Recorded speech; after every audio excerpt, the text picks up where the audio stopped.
Welcome to Tales Told When the Windows Rattle. I'm Tim Prossel.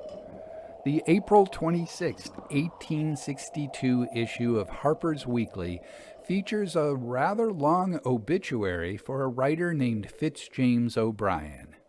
O'Brien wrote a short story titled The Pot of Tulips. It's a first-person narration. It's narrated by the main character, whose name is Harry Escott.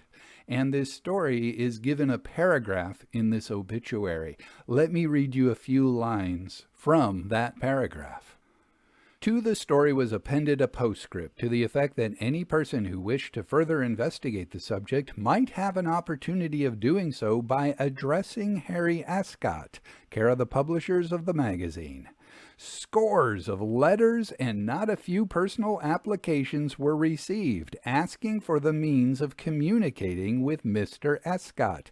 I remember one young man who called so often and was so firmly convinced that in this narrative lay the germs of some great revelation that I was compelled to tell him that the whole was a pure effort of the imagination. Unfortunately, he would not believe me. Now, I have an idea. It's just an idea. I'm just going to toss it out. What if that young man and the scores of letter writers were not wrong? What if Harry Escott was real and told his story to Fitz-James O'Brien? O'Brien probably romanticized it a bit, added a few fictional flourishes here and there. But what if this is based on a true story? Let me now read to you The Pot of Tulips, perhaps by Fitz-James O'Brien. 28 years ago I went to spend the summer at an old Dutch villa, which then lifted its head from the wild country that, in present days, has been tamed down into a site for a crystal palace. Madison Square was then a wilderness of fields and scrub oak, here and there diversified with tall and stately elms.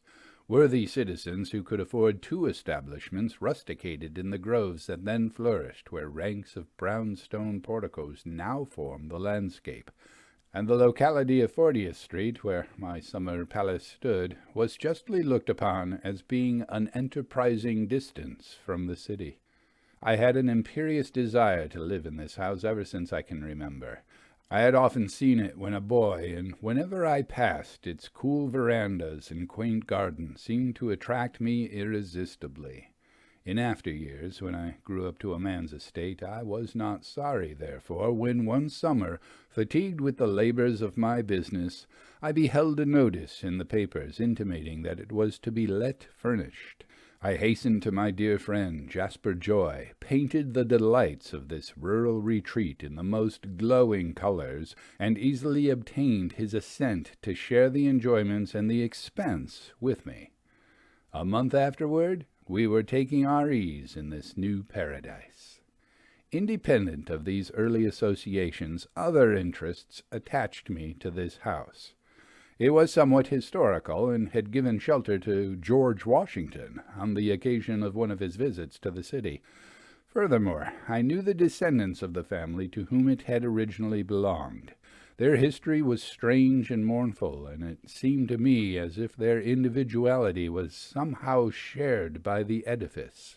It had been built by a Mr. Van Curen, a gentleman of Holland, the younger son of a rich mercantile firm at The Hague, who emigrated to this country in order to establish a branch of his father's business in New York, which even then gave indications of the prosperity it has since reached with such marvelous rapidity.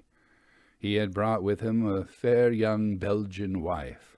She was a loving girl, if I may believe her portrait, with soft brown eyes, chestnut hair, and a deep placid contentment spreading over her fresh and innocent features. Her son, Elaine Van Curen, had her picture, an old miniature in a red-gold frame, as well as that of his father. In truth, when looking on the two, one could not conceive a greater contrast than must have existed between husband and wife. Mr. Van Curen must have been a man of terrible will and gloomy temperament. His face in the picture is dark and austere, his eyes deep sunken and burning as if with a slow inward fire. The lips are thin and compressed with much determination of purpose. His chin, boldly salient, is brimful of power and resolution. When first I saw those two pictures, I sighed inwardly and thought, poor child, you must have often sighed for the sunny meadows of Brussels and the long, gloomy nights spent in the company of that terrible man. I was not far wrong, as I afterward discovered. Mr. and Mrs. Van Kuren were very unhappy. Jealousy was his monomania, and he had scarcely been married before his girl wife began to feel the oppression of a gloomy and ceaseless tyranny. Every man under 50 whose hair was not white and whose form was erect was an object of suspicion to this Dutch Bluebeard. Not that he was vulgarly jealous. He did not frown at his wife before strangers or attack her with reproaches in the midst of her festivities. He was too well-bred a man to bear his private woes to the world. But at night, when the guests had departed and the dull light of the quaint old Flemish lamps but half illuminated the nuptial chamber, then it was that, with monotonous invective, Mr. Van Kuren crushed his wife. And Marie, weeping and silent, would sit on the edge of the bed listening to the cold trenchant irony of her husband, who, pacing up and down the room, would now and then stop in his walk to gaze with burning eyes upon the pallid face of his victim. Even the evidences that Marie gave of becoming a mother did not check him. He saw in that coming event, which most husbands anticipate with mingled joy and fear, only an approaching incarnation of his dishonor. He watched with a horrible refinement of suspicion for the arrival of that being in whose features he madly believed he would but too surely trace the evidences of his wife's crime. Whether it was that these ceaseless attacks wore out her strength, or that Providence wished to add another chastening misery to her burden of woe, I dare not speculate. None the less, it is certain that one luckless night Mr. Van Kuren learned with fury that he had become a father 2 months before the allotted time. During his first paroxysm of rage on the receipt of intelligence which seemed to confirm all his previous suspicions, it was, I believe, with difficulty that he was prevented from slaying both the innocent causes of his resentment. The caution of his race and the presence of the physicians induced him, however, to put a curb upon his furious will, until reflection suggested quite as criminal, if not as dangerous, a vengeance. As soon as his poor wife had recovered from her illness, unnaturally prolonged by the delicacy of constitution induced by the previous mental suffering, she was astonished to find, instead of increasing his persecutions, that her husband had changed his tactics and treated her with studied neglect. He rarely spoke to her except on occasions when the decencies of society demanded that he should address her. He avoided her presence and no longer inhabited the same apartments. He seemed, in short, to strive as much as possible to forget her existence. But if she did not suffer from personal ill-treatment, it was because a punishment more acute was in store for her. If Mr. Van Kuren had chosen to affect to consider her beneath his vengeance, it was because his hate had taken another direction. It seemed to have derived increased intensity from the alteration. It was upon the unhappy boy, the cause of all this misery, that the father lavished a terrible hatred. Mr. Van Kuren seemed determined that, if this child sprang from other loins than his, the mournful destiny which he forced upon him should amply avenge his own existence and the infidelity of his mother. While the child was an infant, his plan seemed to have been formed. Ignorance and neglect were the two deadly influences with which he sought to assassinate the moral nature of this boy, and his terrible campaign against the virtue of his own son was, as he grew up, carried into execution with the most consummate generalship. He gave him money, but debarred him from education. He allowed him liberty of action, but withheld advice.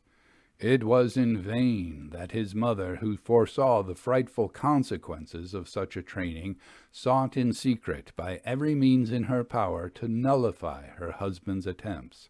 She strove in vain to seduce her son into an ambition to be educated. She beheld with horror all her agonized efforts frustrated, and saw her son, an only child, becoming, even in his youth, a drunkard and a libertine.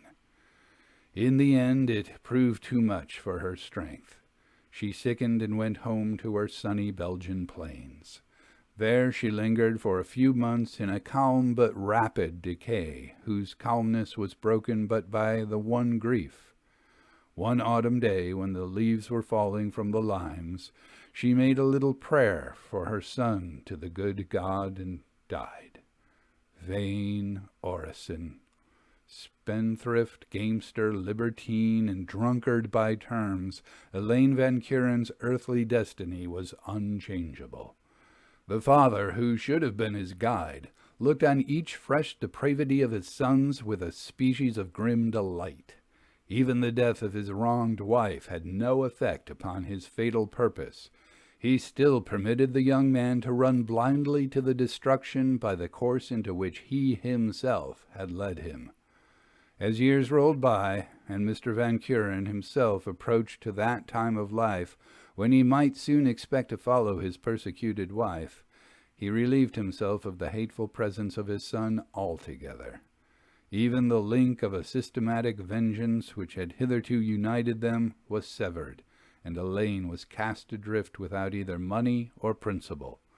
The occasion of this final separation between father and son was the marriage of the latter with a girl of humble though honest extraction. This was a good excuse for the remorseless Van Kuren, so he availed himself of it by turning his son out of doors. From that time forth they never met. Elaine lived a life of meager dissipation and soon died, leaving behind him one child, a daughter.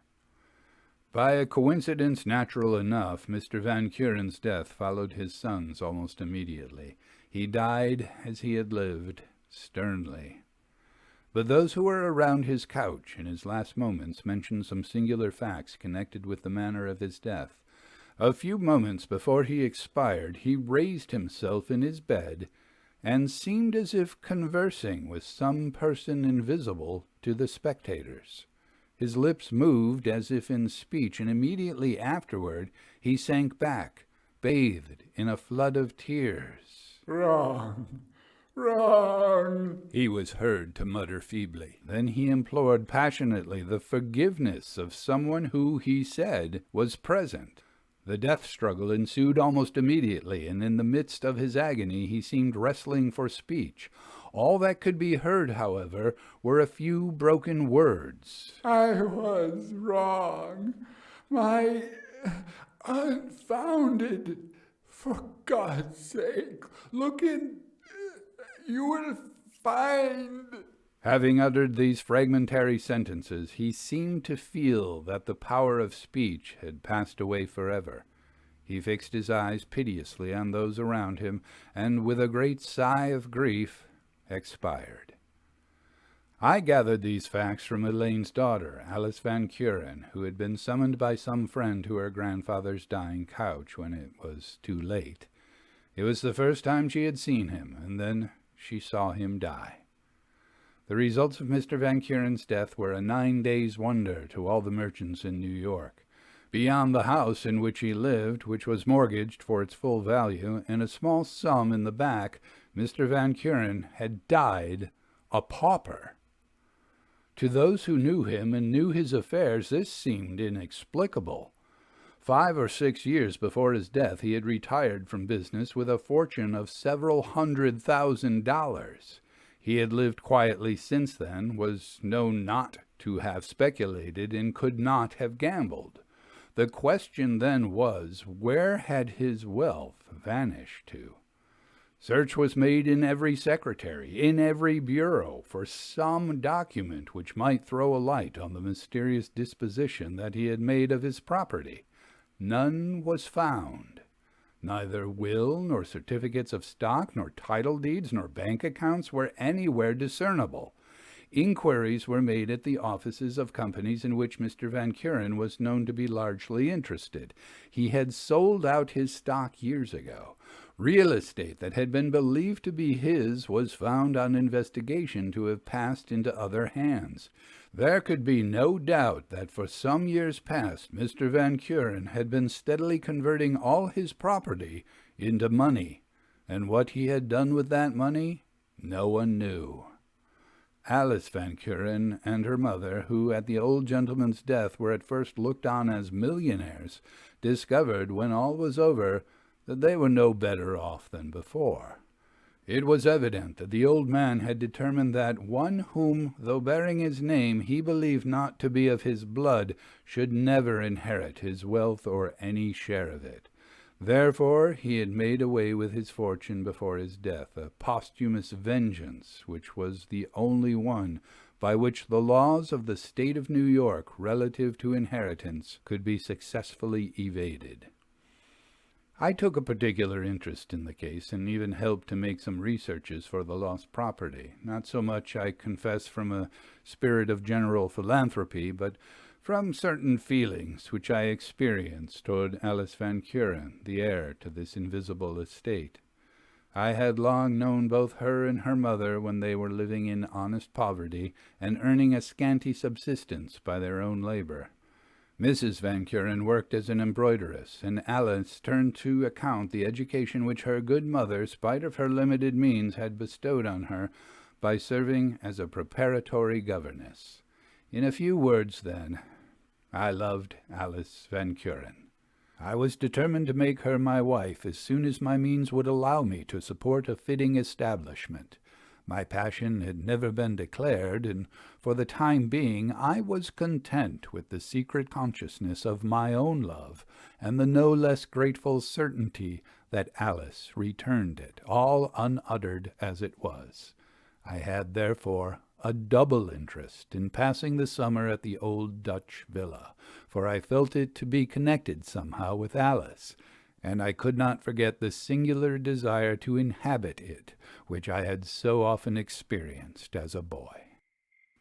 It was a lovely day in June when Jasper Joy and myself took up our abode in our new residence.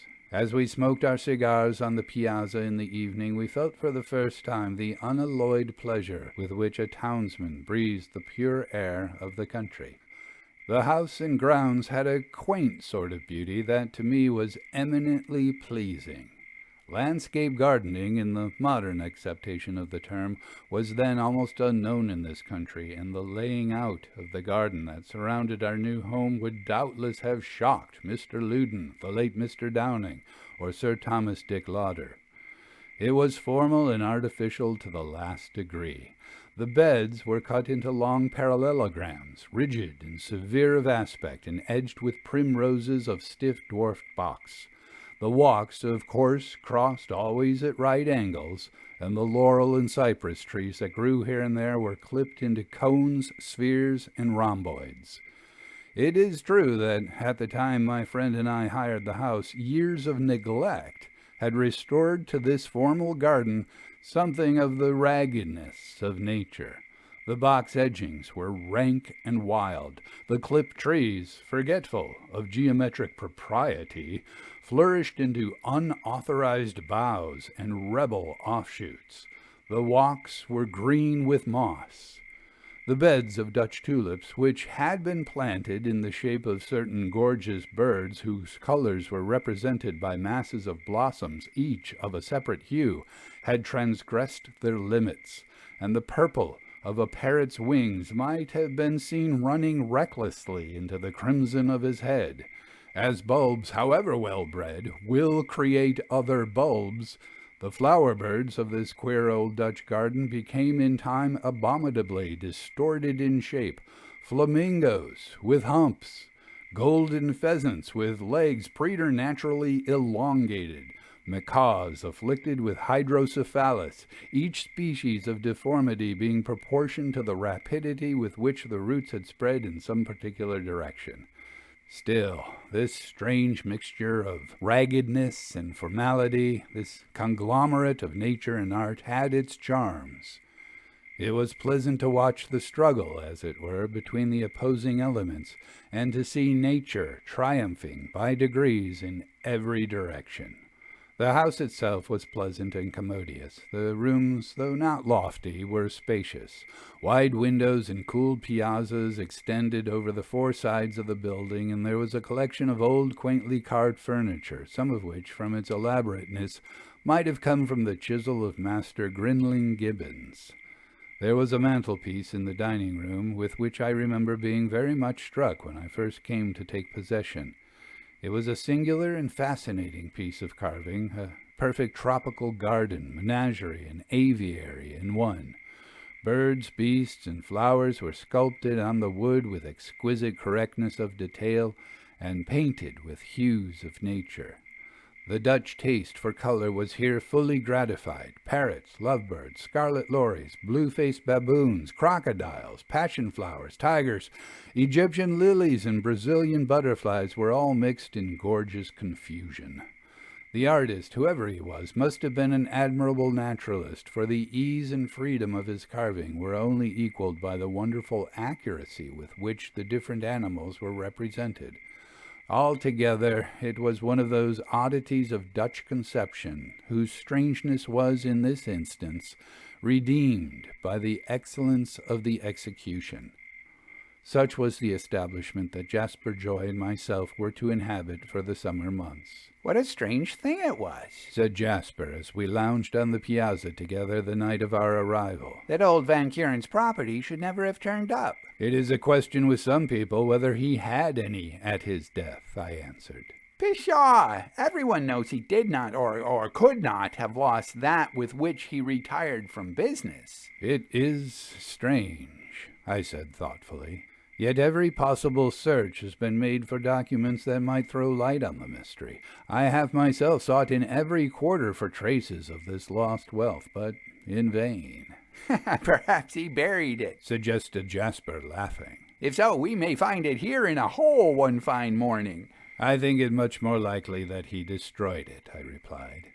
"You know, he never could be convinced that Elaine Van Kuren was his son, and I believe him quite capable of having flung all his money into the sea in order to prevent those whom he considered not of his blood from inheriting it, which they must have done under our laws." "I am sorry that Alice did not become an heiress, both for your sake and hers. She is a charming girl." Jasper, from whom I concealed nothing, knew of my love. "As to that," I answered, "it is a little matter.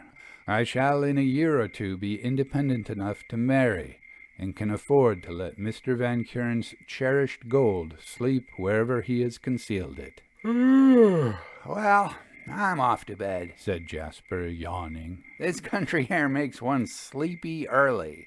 Be on the lookout for trapdoors and all that sort of thing, old fella. Who knows but the old chap's dollars'll turn up. Good night." "Good night, Jasper." So we parted for the night. He retired to his room, which lay on the west side of the building, and I to mine on the east, situated at the end of a long corridor and exactly opposite to Jasper's. The night was very still and warm. The clearness with which I heard the song of the katydid and the croak of the bullfrog seemed to make the silence more distinct. The air was dense and breathless. Though longing to throw wide my windows, I dared not, for outside the ominous trumpetings of an army of mosquitoes sounded threateningly. I tossed on my bed, oppressed with the heat, kicked the sheets in every spot where they ought not to be, turned my pillow every 2 minutes in the hope of finding a cool side. In short, I did everything that a man does when he lies awake on a very hot night and cannot open his window. Suddenly, in the midst of my miseries, when I had made up my mind to fling open the casement in spite of the legion of mosquitoes that I knew were hungrily waiting outside, I felt a continuous stream of cold air, blowing upon my face. Luxurious as the sensation was, I could not help starting as I felt it. Where could this draught come from? The door was closed, so were the windows. It did not come from the direction of the fireplace, and even if it did, the air without was too still to produce so strong a current. I sat up in my bed and gazed round the room, the whole of which, though only lit by a dim twilight, was still sufficiently visible. I thought at first it was a trick of Jasper's, who might have provided himself with a bellows or a long tube, but a careful investigation of the apartment convinced me that no one was present. Besides, I had locked the door, and it was not likely that anyone had been concealed in the room before I entered it. It was exceedingly strange, but still the draught of cool wind blew on my face and chest. Every now and then it changed direction, sometimes on one side, sometimes on the other. I am not constitutionally nervous, and I had been too long accustomed to reflect on philosophical subjects to become the prey of fear in the presence of mysterious phenomena. I had devoted much of my leisure time to the investigation of what are popularly called supernatural matters by those who have not reflected or examined sufficiently to discover that none of these apparent miracles are supernatural, but all, however singular, directly depend on certain natural laws. I became speedily convinced, therefore, as I sat up in my bed peering into the dim recesses of my chamber, that this mysterious wind was the effect or forerunner of a supernatural visitation, and I mentally determined to investigate it as it developed with a philosophical calmness. "Is anyone in this room?" I asked as distinctly as I could. No reply. The cool wind still swept over my cheek. I recalled the case of Elizabeth Esslinger, who was visited by an apparition while in the Weinsberg jail, and whose singular and apparently authentic experiences were made the subject of a book by Dr. Kerner. There, the manifestation of the spirit was invariably accompanied by a breezy sensation which I now experienced. I therefore gathered my will, as it were, into a focus. I endeavored as much as lay in my power to put myself en rapport with the disembodied spirit, if such there were, knowing that only under such conditions would it be enabled to manifest itself to me. Presently it seemed as if a luminous cloud was gathering in one corner of the room, a sort of phosphoric vapor, shadowy and ill-defined. It changed its position frequently, sometimes coming nearer, and at others retreating to the furthest end of the room. As it grew more intense and more radiant, I observed a sickening and corpse-like odor diffuse itself through the chamber.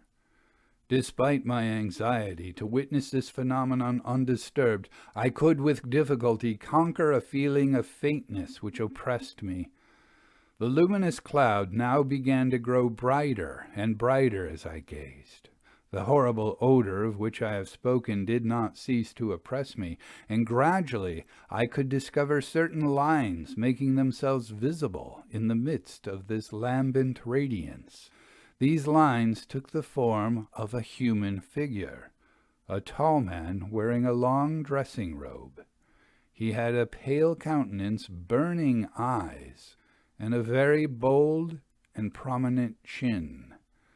At a glance I recognized the original of the picture of old Van Kuren that I had seen with Alice. My interest was now aroused to the highest point. I felt that I stood face to face with a spirit, and doubted not that I should learn the fate of the old man's mysteriously concealed wealth. The spirit presented a very strange appearance. He himself was not luminous, except some tongues of fire that seemed to proceed from the tips of his fingers, but was completely surrounded by a thin gauze of light, so to speak, through which his outlines were visible. His head was bare, and his white hair fell in huge masses around his stern, saturnine face.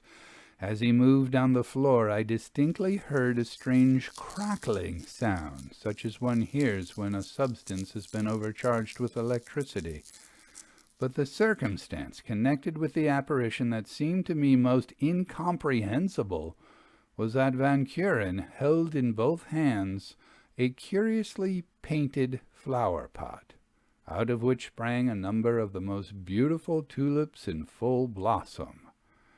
He seemed very uneasy and agitated, and moved about the room as if in pain, frequently bending over the pot of tulips as if to inhale their odor, and then holding it out to me, seemingly in the hope of attracting my attention to it. I was, I confess, very much puzzled. I knew that Mr. Van Kuren had in his lifetime devoted much of his leisure to the cultivation of flowers, importing from Holland the most expensive and rarest bulbs. But how this innocent fancy could trouble him after death I could not imagine. I felt assured, however, that some important reason lay at the bottom of this spectral eccentricity. I determined to fathom it if I could. "What brings you here?" I asked audibly, while at the same time mentally directing the question to the spirit with all the power of my will. He did not seem to hear me. Instead, he still kept moving uneasily about, holding the pot of tulips toward me. The crackling noise I have mentioned was my only answer.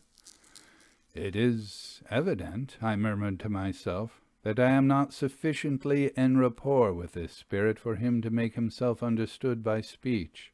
He has, therefore, recourse to symbols. The pot of tulips is a symbol, but of what?" While reflecting on these things, I continued to gaze upon the spirit.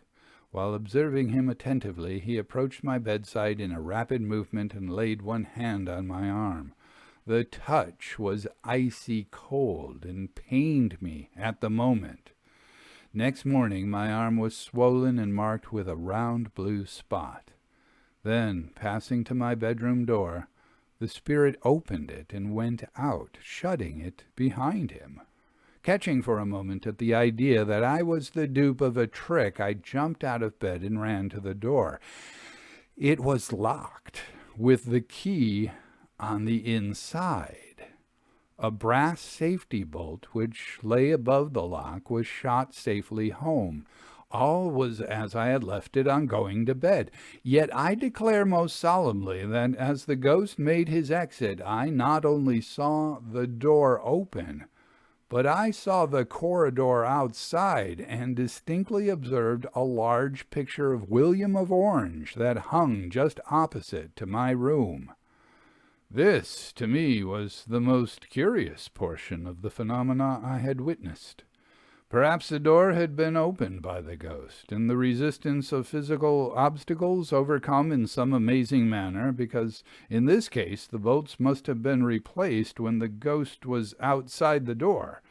Otherwise, he must have had a sufficient magnetic rapport with my mind to impress upon it the belief that the door was open, and also to conjure up in my brain the vision of the corridor and the picture, features that I should have seen if the door had been opened by any ordinary physical agency.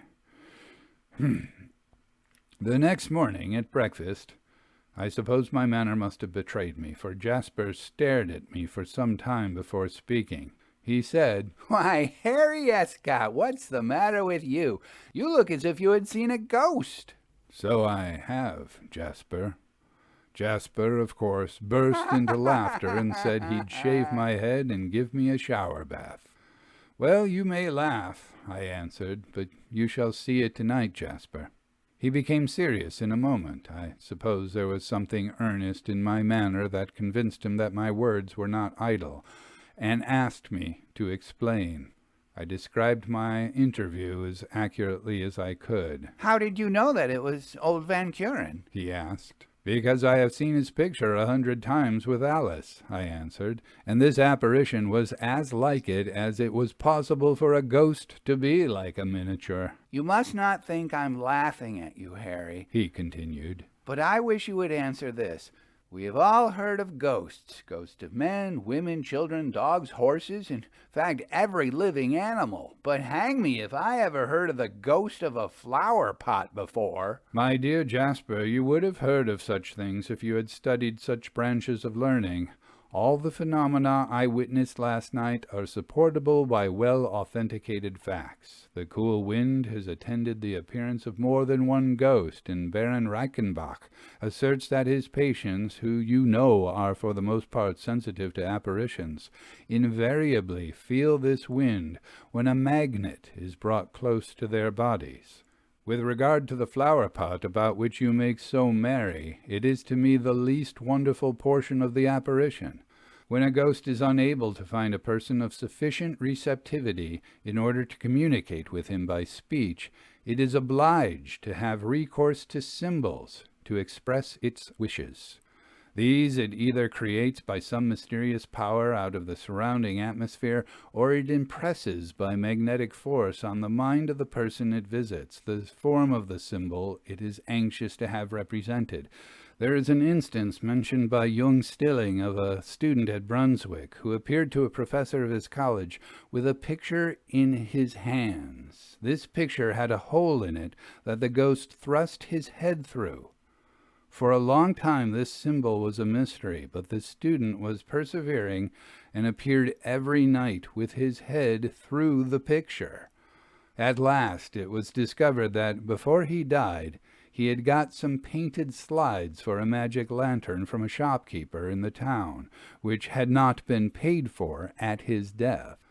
When the debt had been discharged, he and his picture vanished forevermore. Now here was a symbol distinctly bearing on the question at issue. This poor student could find no better way of expressing his uneasiness at the debt for the painted slides than by thrusting his head through a picture. How he conjured up the picture, I cannot pretend to explain, but that it was used as a symbol is evident. Then you think the flower pot of old Van Kuren is a symbol? Most assuredly. The pot of tulips he held was intended to express that which he could not speak. I think it must have had some reference to his missing property, and it is our business to discover in what manner. Let us go and dig up all the tulip beds. Who knows, but he may have buried his money in one of them, said Jasper. I grieve to say that I assented to Jasper's proposition, and on that eventful day every tulip in that quaint old garden was ruthlessly uprooted. The gorgeous macaws and ragged parrots and long-legged pheasants, so cunningly formed by those brilliant flowers, were that day exterminated. Jasper and I had a regular battue amidst this floral preserve, and many a splendid bird fell before our unerring spades. We, however, dug in vain. No secret coffer turned up out of the deep mold of the flower beds. We evidently were not on the right scent. Our researches for the day terminated, and Jasper and myself waited impatiently for the night. It was arranged that Jasper should sleep in my room. I had a bed rigged up for him near my own, and I was to have the additional assistance of his senses in the investigation of the phenomena that we so confidently expected to appear. The night came. We retired to our respective couches, after carefully bolting the doors and subjecting the entire apartment to the strictest scrutiny, rendering it totally impossible that a secret entrance should exist unknown to us. We then put out the lights and awaited the apparition. We did not remain in suspense long. About 20 minutes after we retired, Jasper called out, "Harry, I feel the cool wind." "So do I answered, for at that moment a light breeze seemed to play across my temples. Look, Harry," continued Jasper in a tone of painful eagerness. I see a light there in the corner. It was the phantom. As before, the luminous cloud appeared to gather in the room, growing more and more intense each minute. Presently the dark lines mapped themselves out, as it were, in the midst of this pale, radiant vapor, and there stood Mr. Van Kuren, ghastly and mournful as ever, with the pot of tulips in his hands. "Do you see it?" I asked Jasper. "My God, yes," said Jasper in a low voice. "How terrible it looks." "Can you speak to me tonight?" I said, addressing the apparition and again concentrating my will upon my question. "If so, unburden yourself. We will assist you if we can." There was no reply. The ghost preserved the same sad, impassive countenance. He had not heard me. He seemed in great distress on this occasion, moving up and down and holding out the pot of tulips imploringly toward me, each motion of his being accompanied by the crackling noise and the corpse-like odor. I felt sorely troubled myself to see this poor spirit, torn by an endless grief, anxious to communicate to me what lay on his soul, and yet debarred by some occult power from the privilege. "Why, Harry," cried Jasper, after a silence during which we both watched the motions of the ghost intently. "Why, Harry, my boy, there are 2 of them." Astonished by his words, I looked around and became immediately aware of the presence of a second luminous cloud, in the midst of which I could distinctly trace the figure of a pale but lovely woman. I needed no second glance to assure me that it was the unfortunate wife of Van Kuren. "It is his wife, Jasper," I replied. "I recognize her as I have recognized her husband by the portrait." "How sad she looks," exclaimed Jasper in a low voice. She did indeed look sad. Her face, pale and mournful, did not, however, seem convulsed with sorrow, as was her husband's. She seemed to be oppressed with a calm grief, and gazed, with a look of interest that was painful in its intensity, on Van Kuren. It struck me from his airs that, though she saw him, he did not see her. His whole attention was concentrated on the pot of tulips, while Mrs. Van Kuren, who floated at an elevation of about 3 feet from the floor, and thus overtopped her husband, seemed equally absorbed in the contemplation of his slightest movement. Occasionally she would turn her eyes on me, as if to call my attention to her companion, and then return her gaze to him with a sad, womanly, half-eager smile that to me was inexpressibly mournful. There was something exceedingly touching in this strange sight, these 2 spirits so near yet so distant. The sinful husband, torn with grief and weighed down with some terrible secret, and so blinded by the grossness of his being as to be unable to see the wife angel who was watching over him.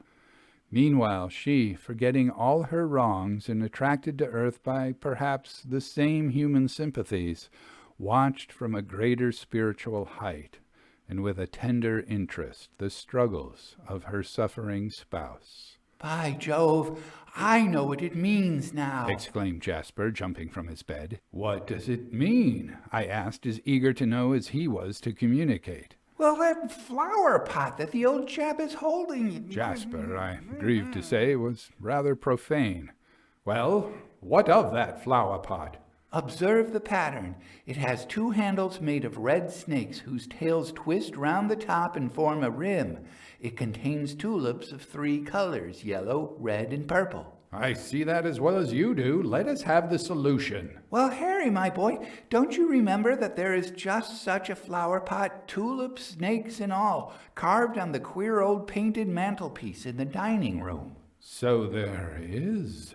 A gleam of hope shot across my brain, and my heart beat quicker. Now, as sure as you are alive, Harry, the old fellow has concealed something important behind that mantelpiece. Jasper, if I am ever Emperor of France, I will make you Chief of Police. Your inductive reasoning is magnificent.